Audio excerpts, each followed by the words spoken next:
இந்த ஆளுநர் ரவி அவர்கள் ஹேட்ரிக்னு சொல்லுவாங்கல்ல, இது 3வது ஆண்டு ஹேட்ரிக் அடிச்சிருக்கார். அது எதுல? இந்த பிள்ளைங்கெல்லாம் பரீட்சைக்கு போகும். பரீட்சைக்கு போயிட்டு படிக்காதுங்க. படிக்காம போயிட்டு டீச்சர் கிட்ட இல்லைன்னா அம்மாட்ட ஏதாவது ஒரு கதை சொல்லுங்க. சுண்டு வரல வலிக்குது, வயிறு சரியில்லை, பல்லு வலிக்குது, ஏதாவது கண்டுபிடிக்க முடியாத காரணம் சொல்லி வீட்டுக்கு ஓடியாந்துருவாங்க. அததான் நம்முடைய ஆளுநர் 3 வருஷமா செஞ்சு ஹேட்ரிக் அடிச்சிருக்காரு. நீங்க வீட்ல இருந்து லீவ் லெட்டர் எழுதி அனுப்புங்க. எங்க முதலமைச்சர் சரி போனா போது வீட்லயே இருன்னு சொல்லி விட்டுருவாரு. அதனால நீங்க எதுக்கு அங்கிருந்து வந்து அப்புறம் பாதியில ஓடுறது? எங்களுக்கு பழகிடுச்சு. எங்களோட எதிரிகள் எல்லோரையுமே புறமுதுகிட்டு ஓட செய்து பழகிய அதனால தலைவர் கலைஞர் அவர்களின் வழியிலே வந்திருக்கக்கூடிய முத்துவேல் கருணாநிதி ஸ்டாலின் உன்னை ஒவ்வொரு முறை நீயா ஏப்பா வந்து நீங்களா வந்து அசிங்கப்பட்டு அவமானப்பட்டு புறமுதுகிட்டு அவர் எழுந்து நின்னாலே பயந்து ஓடுறீங்கல்ல. எனக்கு உங்களுக்கு இந்த கஷ்டம். வீட்டுல இருந்தே சொல்லுங்க நான் வரலன்னு. சரி சரி பரவாயில்ல நீ வீட்டுல இருப்பா ரெஸ்ட் எடுன்னு விட்டுருவாரு. நல்லா பண்ணிட்டேன். அதனால எல்லாருக்கும் அன்போடு அக்கறையோடு இருக்கக்கூடிய எங்களுடைய முதலமைச்சர் உங்களையும் வீட்டுல இருந்து ரெஸ்ட் எடுங்கன்னு விட்டுருவார். நீங்க வராதீங்க, தயவு செய்து வந்து அசிங்கப்படாதீங்க. எனக்கே பாவமா இருக்கு. சரியா? நான் கேட்கிறேன், உங்களுக்கு தமிழ்நாட்டை பத்தி ஒண்ணுமே தெரியாம தமிழ்நாட்டுக்கு வந்திருக்கீங்களா? சட்டமன்றத்திலே இதுதான் நாங்கள் கடைபிடித்திருக்கக்கூடிய பாரம்பரியம், கலாச்சாரம், பண்பாடு, வழிமுறை. இதுதான் எங்களுடைய சட்டம். தமிழ்த்தாய் வாழ்த்து தான் முதல்ல பாடப்படும். அதுக்கப்புறம் தான் எல்லாம். நாங்க தேசிய கீதத்தை அவமதிக்கவில்லை. அதற்கும் இடம் இருக்கிறது தமிழ்த்தாய்க்கு பிறகு. நீங்க ஏன் முதல்ல தேசிய கீதத்தை பத்தி பேசுறீங்கன்னு எனக்கு புரியல. உங்களுக்கும் இந்த நாட்டின் விடுதலைக்கும் என்ன சம்பந்தம் சொல்லுங்க?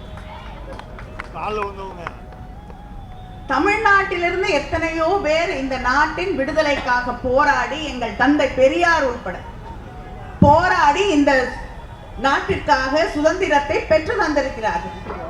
ஆனா நீங்க மன்னிப்பு கடிதம் எழுதி கொடுத்துட்டு வெளில ஓடி வந்தவங்க. உங்களுக்கும் இந்த நாட்டுடைய உரிமைகளுக்கும் சுதந்திரத்துக்கும் தேசிய கீதத்திற்கும் என்ன சம்பந்தம்? அதை பத்தி நீங்க ஏன் கவலைப்படுறீங்க? இந்த நாட்டிலே ஒரு போர் உண்ட போது இந்தியாவிலேயே அதிகமாக அந்த போருக்காக நிதி திரட்டி தந்தது தலைவர் கலைஞர் அவர்கள். நீங்க எங்க இருந்தீங்க அங்க? அதனால இந்த நாட்டை காப்பாற்றுவது, இந்த தேசத்தை காப்பாற்றுவது, இந்த நாட்டின் தேசிய கீதத்தை காப்பாற்றுவதற்கு உங்களை விட எங்களுடைய முதலமைச்சருக்கு அதிகமாக தெரியும். இன்னைக்கு இந்த நாட்டை காப்பாற்றுவதற்கு, இந்த நாட்டின் அரசியல் அமைப்பு சட்டத்தை காப்பாற்றுவதற்காக, இந்த நாட்டு மக்களை காப்பாற்றுவதற்காக ஒரு தேசிய தலைவராக விஸ்வரூபம் எடுத்து நின்று கொண்டிருக்கக்கூடிய தலைவர் தான் எங்களுடைய தலைவர் அவர்கள். அதனால நீங்க வந்து எங்களுக்கு பாடம் எடுக்கக்கூடிய இடத்துல நாங்க இல்ல. நாங்கெல்லாம் PhD பாஸ் பண்ணிட்டோம். ஸ்கூல்ல நிக்கிறீங்க, எலிமெண்டரி ஸ்கூல்ல LKG நிக்கிறாங்க. காரணம் சொல்லிட்டு எக்ஸாம் எழுதாம ஓடி வந்துட்டு இருக்கீங்க. அதனால வேண்டாம், அந்த வேலை விட்டுருங்க. அது வேண்டாம். இப்ப ஃபுல் பேண்ட் ஆக்கிட்டாங்கன்னு சொன்னாங்க. மேடம் கார்ப்பரேஷன் ஸ்கூல்ல சேர்த்து விட்டுருங்க மேடம். கார்ப்பரேஷன் ஸ்கூல்ல சேர்த்து விட்டுறலாம். அதனால இப்படிப்பட்ட ஒரு ஆளுநர் இங்க இருக்கக்கூடிய தமிழ்நாடு எத்தனை போராட்டம் உயிர் தியாகத்திற்கு பிறகு தமிழ்நாடு என்று பெயர் மாற்றப்பட்டது. அங்க வந்து உட்கார்ந்துகிட்டு தமிழ்நாடுன்னு சொல்லாத தமிழகம் சொல்லு. தொடர்ந்து ஒவ்வொரு நாளும் நீங்கள் தமிழ்நாட்டை, தமிழ் மக்களின் உணர்வுகளை, தமிழர்களை, எங்கள் சுயமரியாதையை அவமானப்படுத்திக் கொண்டே இருப்பீர்கள். நாங்க ஒவ்வொரு நாளும் இதை பார்த்துக்கிட்டு இருப்போம் அப்படின்னு நினைச்சீங்கன்னா நீங்கள் ஓட ஓட விரட்டப்படும் நாள்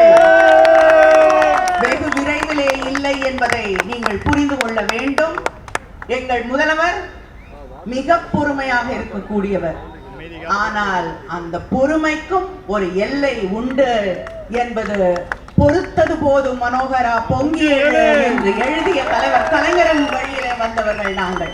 அதனால பொறுத்தது போதும் என்ற நாள் வருவதற்கு முன்னால் உங்கள் நாவை அடக்குங்கள், உங்களுடைய நடத்தையை சரி செய்து கொள்ளுங்கள் என்று கேட்டுக்கொள்கிறேன். இந்த ஆர்ப்பாட்டம் எங்களுக்காக இல்லை, நீங்க இருங்க. நீங்க இருந்தீங்கன்னா ஒவ்வொரு நாளும் இந்த பிஜேபி சொல்றாங்களே எங்களுடைய ஓட்டு சதவீதம் ஏறிடுச்சுன்னு, ஒவ்வொரு நாளும் அது இறங்கிக்கிட்டே இருக்கும். எங்களுக்கு ஒன்றும் பிரச்சனை இல்லை, இருங்க வச்சுக்கோங்க, அவரை இங்கே ஆளுநராக வைத்துக் கொள்ளுங்கள். ஏனென்றால் RSS உடைய பிஜேபியோடைய பரிணாமங்களோடு இருக்கக்கூடிய பல்வேறு பரிணாமங்களில் இருக்கக்கூடிய அந்த கோர முகத்தை ஒவ்வொரு நாளும் தமிழனுக்கு நினைவுபடுத்தி கொண்டிருக்கக்கூடியவராக அவர் இருக்கிறார் ஆளுநர். அதனால நீங்க இருக்கிறத பத்தி எங்களுக்கு பிரச்சனை இல்லை, உங்க நல்லதுக்காக சொல்றேன்.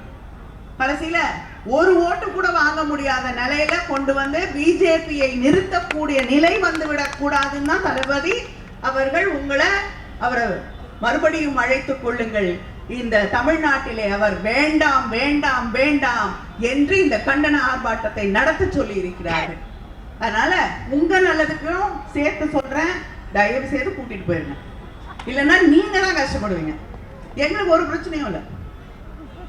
ஏன்னா நீங்க இருக்க இருக்க எங்களுடைய தளபதியுடைய புகழ், எங்களுடைய தளபதி தொடர்ந்து இந்த RSS இந்துத்துவா கூட்டத்தை எதிர்த்து நின்று போராடக்கூடிய தலைவர் தலைவர் தலைவர் என்பதை ஒவ்வொரு நாளும் மக்களுக்கு சொல்லிக் கொண்டிருக்கக்கூடிய செய்தியாக மாற்றிக் கொண்டிருக்கக்கூடியவர்கள் நீங்கள்.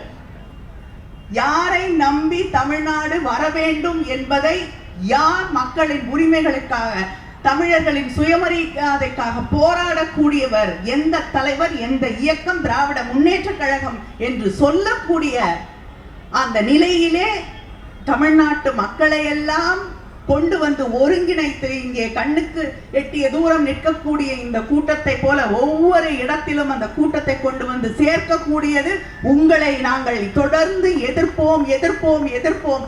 இங்கே தளபதி அவர்களும் திராவிட முன்னேற்ற கழகமும் அரணாக நின்று தமிழகத்தை எங்கள் உரிமைகளை பாதுகாப்போம் என்பதை மக்களுக்கு செய்தியாக சொல்லிக் கொண்டிருக்கக்கூடியதுதான் உங்களுடைய செயல்பாடுகள் என்பதை நீங்கள் நினைவிலே வைத்துக் கொள்ள வேண்டும்.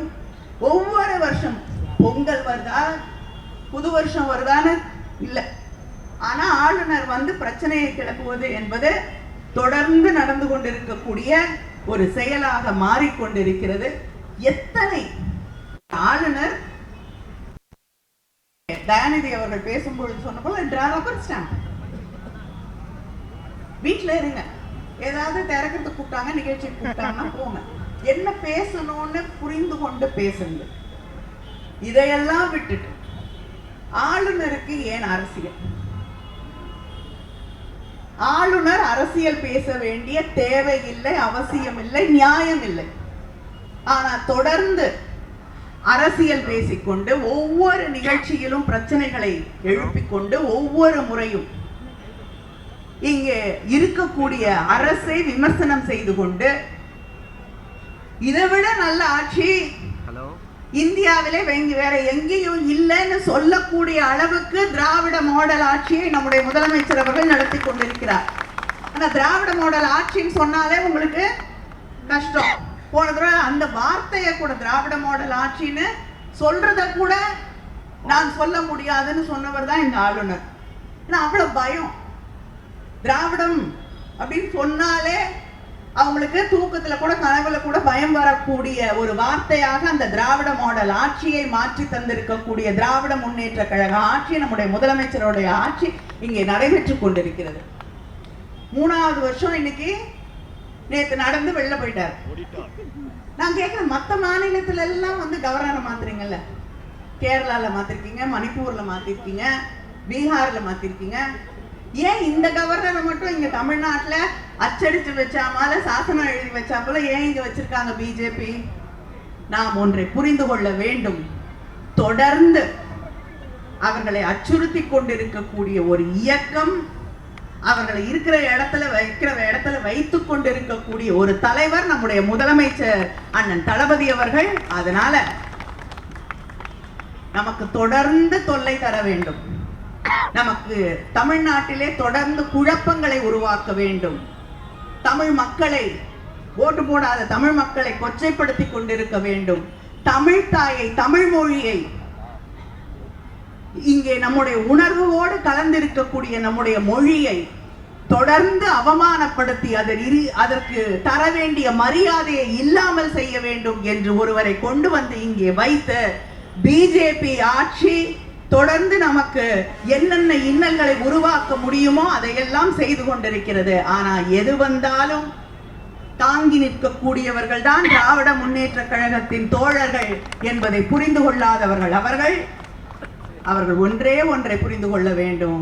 நீ ஒவ்வொரு நாளும் தரக்கூடிய தொல்லை என்பதை எங்களுடைய தலைவர் அவர்களும் எங்களுடைய இயக்கமும் தன்னுடைய படிக்கற்களாக மாற்றி உயர்ந்து உயர்ந்து உயர்ந்து நீங்கள் இல்லாத நிலையை உருவாக்கி விடுவோம் என்பதை புரிந்து கொள்ளுங்கள். நன்றி, வணக்கம்.